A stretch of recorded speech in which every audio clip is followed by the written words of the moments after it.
السلام علیکم ورحمۃ اللہ وبرکاتہ۔ اعوذ باللہ من الشیطان الرجیم، بسم اللہ الرحمن الرحیم۔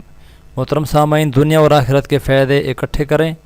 رسول اللہ صلی اللہ علیہ وسلم کے پاس ایک شخص آیا اور بولا، یا رسول اللہ صلی اللہ علیہ وسلم، میں کیا کہوں جب اپنے رب سے مانگوں؟ آپ صلی اللہ علیہ وسلم نے فرمایا، تو کہہ اللہم اغفر لی ورحمنی، اے اللہ مجھے معاف کر دے، مجھ پر رحم فرما، وعافنی ورزقنی، مجھے عافیت دے اور مجھے رزق دے۔ اور آپ صلی اللہ علیہ وسلم ان کلموں کو فرماتے وقت ایک ایک انگلی بند کرتے جاتے تھے، تو سب بند کر لیں، صرف انگوٹھا رہ گیا۔ آپ صلی اللہ علیہ وسلم نے فرمایا، یہ کلمے دنیا اور آخرت دونوں کے فائدے تیرے لیے اکٹھا کر دیں گے۔ صحیح مسلم کتاب الذکر حدیث 6851۔